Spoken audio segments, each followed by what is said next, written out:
I could speak for a long time about the past and where to point the finger. I could talk about sledgehammers and automobiles and torn up credit cards. I could talk about blowing up boxes. I could talk about one of many silly metaphors. But I will leave it at this. I am disappointed that the governor has chosen to surrender, that he sees California as unfixable, and that he proposes a budget that kills the economy and harms so many. It is a non-starter. If, God forbid, this budget became reality, California would be the only state in the union to not have a safety net for children. Leadership is not about blaming others. It's about finding solutions to tough problems to preserve the state and its people. In their comments throughout the day, the governor's representatives have described the cuts he proposes as, quote, terrible. I believe him. But his actions say it would be more terrible to delay $2.1 billion in corporate tax breaks than to save children, the elderly, and the most vulnerable. His actions say it is more terrible to avoid a tax on oil profits than complete elimination of county mental health services and child care. He appears to have decided that the solutions are too difficult to achieve, so he will accept these terrible cuts. We refuse to wave the white flag. California's elected leaders, including myself and the governor and the others, need to stand up. Given the choice between enacting $6 billion in cuts to services for the elderly, the children, and the disabled, or delaying corporate tax breaks, I'm for delaying corporate tax breaks. Given the choice between cutting education by nearly $3 billion or seeking revenues from oil companies extracting oil in California, I'm for getting revenues from oil companies profiting handsomely in this state. But I want to go beyond, I think, what you expect here, which is sort of the give and take and the recitation of our genuinely held beliefs and philosophy. I want to state my perspective on the overall situation very, very clearly. In my view, having now my 10th year in the legislature, second year as leader, having served on numerous budget conference committees, we have come to the end of trying to prop up this failed structure. There is no more triage. The status quo is unsustainable. Our government is not structured to quickly and effectively respond to an economic crisis of this magnitude. We are so balkanized that the people don't know who collects the taxes and who provides the services. Yes, we need revenue, and we will fight for revenue, but not to prop up this outdated structure. We must use this crisis now, not next year, not another report, not another study. We need to bring government closer to the people. The inside term is realignment.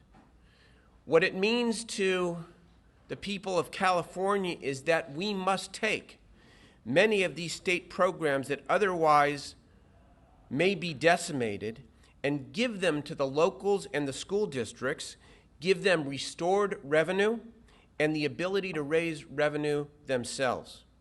This is not theory. This is not academic. This is not a luxury.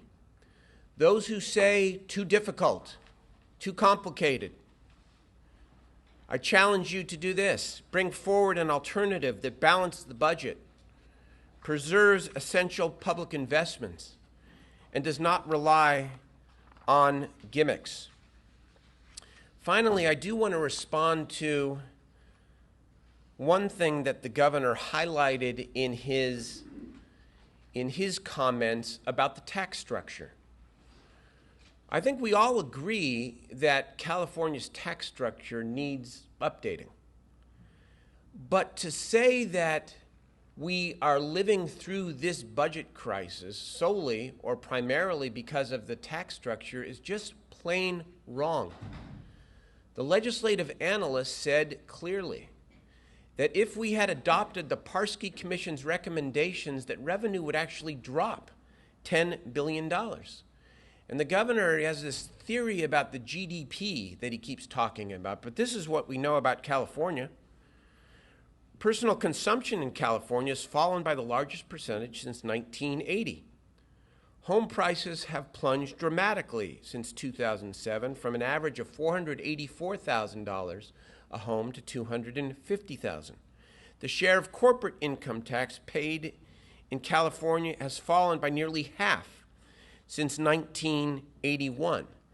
So this idea that if our tax structure had only kept up with some phantom robust growth in our economy over the last couple of years, this country, the world, and this state are living through the most precipitous drop in revenue, and it would be precipitous no matter what tax system we had. The real answer here is we must restructure and realign this outdated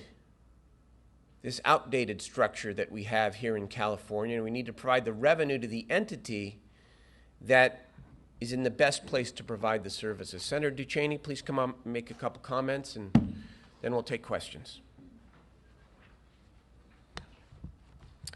Thank you very much, Senator Steinberg and all of you. This is just a sad budget day. You have a governor who says this reflects his vision and values, and if this reflects the vision and values of the governor of the state, we are in big trouble. Because this does not reflect, I think, California. The governor has clearly chosen, as he said, sort of throw it to the legislature. He's abdicated whatever responsibility he may have had as governor. He's abdicated responsibility for finding solutions because he refuses to acknowledge his own co-complicity and responsibility for creating a lot of the situation we're in. Just simply in the last year, he points to the erosions, but the addition I've been keeping in subcommittee suggests that at least we have lost at least $1 billion this year due to unilateral decisions of the governor that cost us money, or proposals that we acquiesced to at his insistence that he said would save money, but in fact cost us money. Most of his solutions and a lot of the problem as they are defining it are the promises he made that his administration would find savings through an assortment of proposals that the legislature was talked into. And in fact, every time we've done that, he's delivered deeper deficits. I think all of us have to accept responsibility for some of our mistakes. And one of our biggest ones has been actually believing him over the last 5 years. When he said he didn't want more debt, and we increased the debt. When he said we wanted to do rainy day fund, we did a rainy day fund. We did have votes in 2004. We've done a lot of these things. I sat on the Performance Review Commission that had a lot of great ideas that the governor immediately abandoned and has refused to revisit. And what we've seen through the budget hearings is that a lot of the erosion problems are the lack of management in our system. One of the reasons to restructure is because clearly this governor, at least this governor, has not been able to manage the bureaucracy in any fashion that could show savings. People talk a lot about the comparisons between government and private companies, but when Ford and General Motors had problems last year, they brought their workers to the table, and the workers and the company together figured out ways that everybody could find ways to create savings, keep the company going. And what happened? Ford now is showing a profit. Workers are at work. More workers are coming back to work. Unfortunately, here in the state, what we have is the opposite. Somebody who claims to be a business governor, who has refused for 6 years to talk to the employees who are on the front lines, who know what's going on, who offer savings alternatives, who offered real ones, unlike the ones that the governor has proposed. The governor proposes ones, and we've told him we thought some of them were illegal. We thought some of them wouldn't work. We were reasonably convinced that furloughing people who were funded by federal special funds and people who are charged with the duty of collecting our taxes would have cost us money, and sure enough, it cost us over $1 billion. And now he comes forward with a solution, in theory, that with a vision and a value that says children have no value, but corporate tax breaks that have not yet been enacted, not new taxes, corporate tax breaks that do not exist today, have greater value than the children of California. That is simply not the vision, I think, of the voters of California. We have heard this song before, and I think, our challenge in the next few weeks is to actually sort of rewrite a budget that makes sense, as Senator Steinberg points out, to restructure, to tell 500,000 families that they shall be homeless in lieu of delaying corporate tax breaks. It's just sort of an anomaly that's just really hard to even understand. And on top of that, you sort of have the other interesting juxtaposition, which is asking the federal government, and we've all been back there in the last few months, pushing for, as much as we can get out of things like FMAP extension and TANF extensions. And so we're talking now about $4 billion, which is a more realistic number than the governor's January number. And yet he wants to give back $4 billion that supports children and keeps working families able to try to keep going to work. The total elimination of child care. You cannot build an economy and say, we want to create jobs and we want more people to go back to work if you're telling them they can't have child care, and tell them in the same breath that you can't have child care. CalWorks works because what it does is help people find work.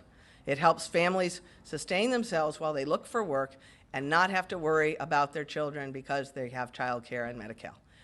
That's what CalWorks does. The governor has never seemed to understand the program, and this is the obvious example. The devastating effect on this economy, we think as many as, I think it was about 100,000 small businesses, that would be child care providers in this state, will go under if the governor's proposal were to become law. That is simply not an acceptable vision of California. To destroy California businesses, to provide tax breaks to out-of-state companies is sort of an amazing juxtaposition for somebody who points out that the GDP has, in fact, improved over the last 3 or 4 years, and that somehow California, the 8th largest economy in the world, cannot afford to support its children. That's just not the budget that we will create or vote for. No way. Thank you. We'll take questions. Yes. Having worked my way through Bronson's realignment program, and my interest, showing the age. G-Rap all over. Yes. Yeah, been there, done that. Explain to us a little bit about your specific programs and specific taxes you'd like to pass to your counties and work that out. Sure. I mean, I can give you a general outline here. Realignment only works if there is restored revenue, and I say restored revenue. You could look at the vehicle license fee again, which is one possibility, and or you give local governments the ability to raise revenue on their own and then shift some of what the state is providing to the locals. And let me tell you why this is the right thing to do. 32 years after the passage of Prop 13, there is a mismatch between resources and responsibility. The state is essentially a pass-through. That's what we are. And it ain't working. The local governments, the school districts, they're all angry at it. No one knows who to blame because the entity that raises the money does not provide the service. And all of the reform reports have been very clear that if you want to really fix the problem, you bring government closer to the people, but you give the government that's closer to the people the ability to impact the revenue side of the budget. So where would I start? First of all, I would start in delaying these corporate tax breaks. That's one source of funding the beginning of a realignment. 2, We know at the county level, for example, that millions of people are going to be on Medicaid, fully paid by the federal government until 2017. And that will free up significant resources at the county level that currently go to providing care to indigents. That could be in the billions of dollars. Then you look at the fact that we did, in fact, impose some, quote, temporary taxes last year as part of the $60 billion overall budget solution. We need to talk about extending those. And there are streams of revenue, if you will, to be able to avoid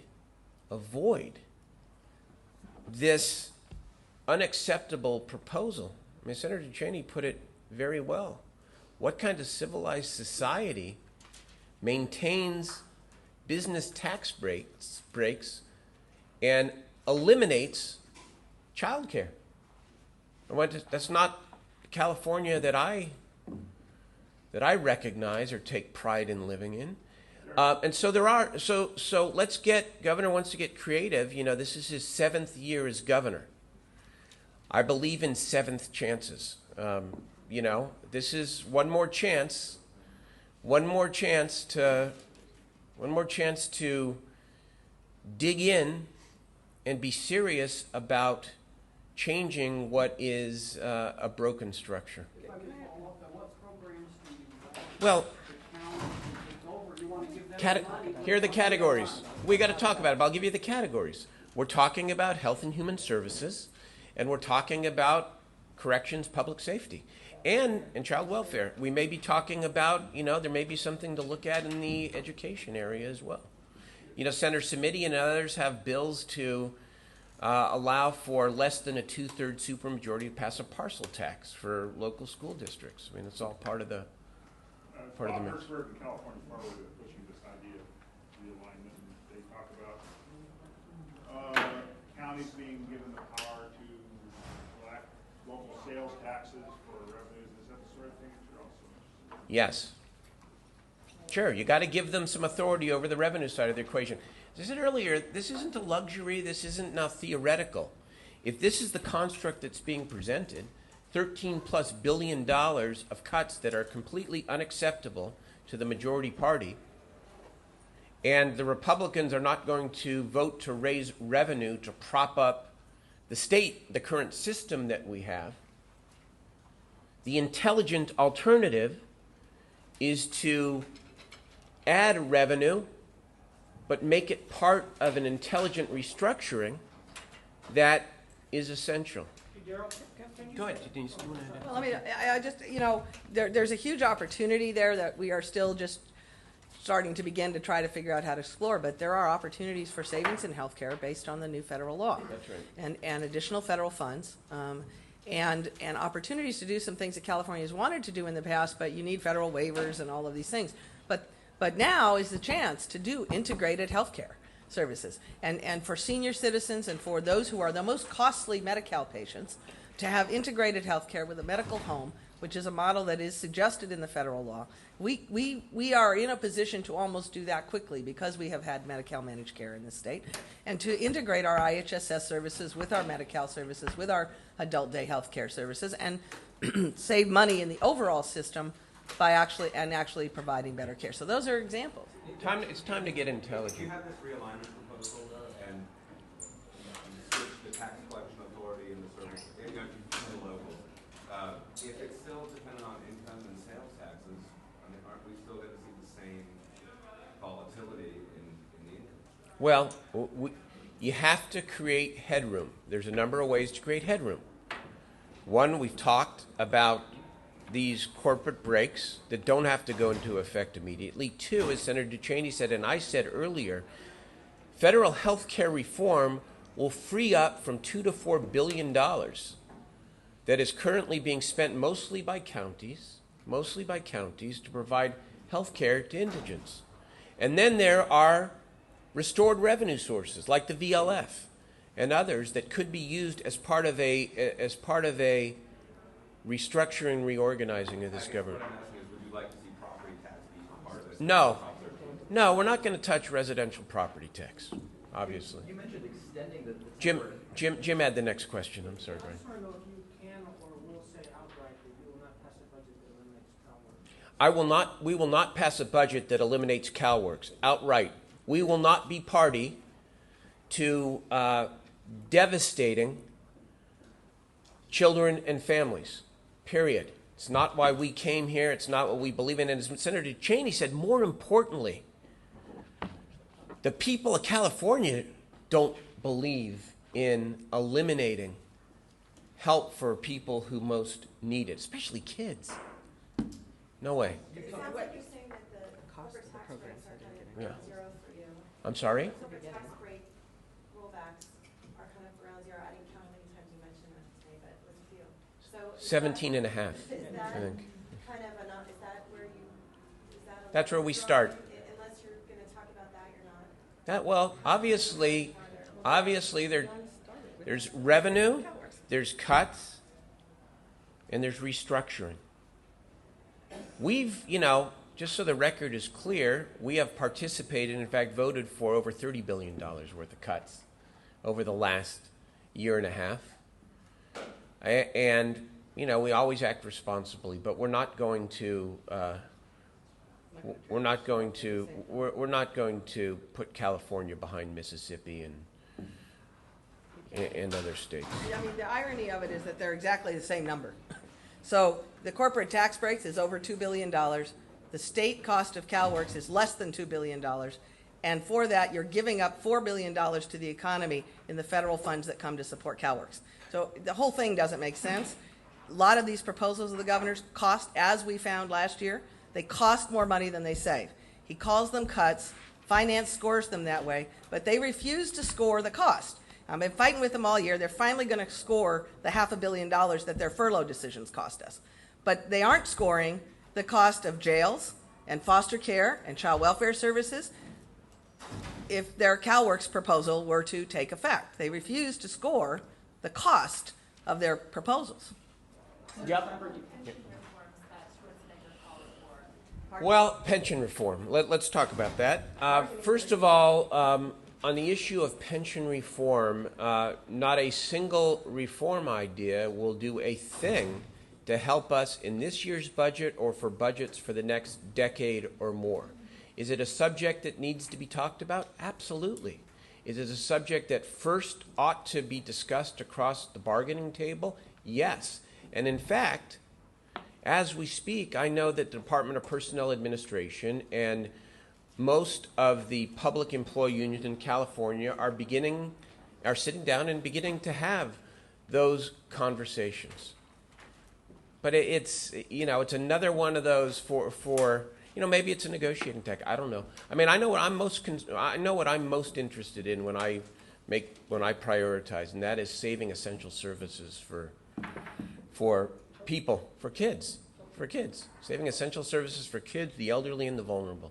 That's number one to me. Well, the governor said- Brian, I'm sorry, Brian. That's okay. You mentioned extending the temporary tax increases from last year. The voters already rejected that. How do you feel like that the environment has changed among voters? Well, we all have our different opinion on that. The voters also rejected the very spending cap that Democrats, of course, were willing to go along with, and they said no. Look, people expect us to lead, and to educate the public, and to make the case. And first, we need to come together on a solution that not only is more fair than this, but also genuinely changes what we know is broken. Wyatt? The governor said that he won't pass a budget without budget reform, pension reform. Is that going to be part of the negotiations? Are you open to that? And then he said he thinks it can be done by June 15th. How realistic is that? I don't. This is 1 year. We all want to get the budget done on time, but I will tell you that goal is a distant second to fixing this broken structure and to gaining a much more fair result for people who need help the most, especially kids and the elderly. Yeah, and Denise said this proposal probably sets us back a number of weeks. But, So look we all want an on-time budget, but not nearly as important to me as what's at stake here for real people. What's the danger of a late budget this year? Well, we know one bit of good news. Our cash situation's better than last year. But that's not indefinite, and that's not any kind of a excuse to not do everything we can to get the budget done as quickly as possible. But we need to get it done right before we get it done fast. Darren, given the nature of the deficit this year, and even if the governor went along with the delays in tax breaks, is this the right year to raise funding for higher education when you're talking about keeping it flat in K through 12, and you're talking about... Be honest with you. You know, I'm a graduate or an alumni of 3 University of Californias. I love the higher education system in California and want nothing more than to augment their budgets. But the answer to your question is no. Can't do it.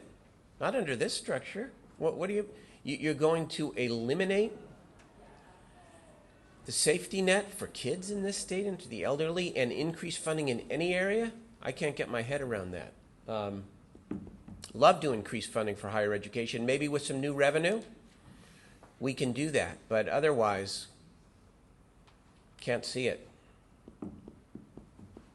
I was wondering, I think Senator Ducheny is the closest thing we have to a wonk in this room. Yes, she is. If you could run down, eliminating CalWorks, eliminating childcare, what exactly does that mean? His proposal, if you've had a chance to see it enough, I mean, what exactly is he voting to do with 500,000 people on CalWorks and the children who receive subsidies? Well, that's the problem. I have not, I have not, I mean, they handed it to me when I walked into the press conference. I haven't seen his paper on, but my sense for it is that just as the last 3 times he's proposed this, that they propose nothing. And so they do make no acknowledgement for the costs of those 500,000 families not working, not having child care, not getting employment services, not getting domestic violence counseling, not getting mental health services, not getting substance abuse services. They make no account for that. So the child care that he's speaking of is Both. exclusively No. within the... No, he eliminated child care both for CalWorks and for non-CalWorks subsidized child care, which is why I think the number of folks, of businesses who will be impacted is somewhere on the neighborhood of 50,000 child care centers who could be at risk as businesses, because most of them have sort of a mix of clients who do not get subsidies, clients who get lesser subsidies because it's based on, it's a scaled subsidy, and CalWorks clients who are fully subsidized. And so, you lose half of that, you don't have a business. The proposal last year and presumably again this year is that there will continue to be cash grants at some level. No, he said eliminate. There is no way to do this except to eliminate. All Yeah, done. there's no CalWorks gone. unless the counties, and that goes to this cost shifting. Counties do have an obligation to provide indigent services. So you're going to add the 500,000 families to the county's indigent rolls. They will be homeless. What's the cost of that to your criminal justice system? What's the cost of that to your child welfare system, which he probably also doesn't restore to current levels, would be my guess. And what's the cost of that in things like healthcare and the loss of truancy, dropouts, future costs that are very long term. He basically abandons children under 6. He says we can have before care and after school care if you're in school, but if you're not in school yet, we'll just abandon you. And it's just a sort of a phenomenal concept. If you have any hope, maybe he's planning to move to Idaho after this year is over and he doesn't care. But it's hard to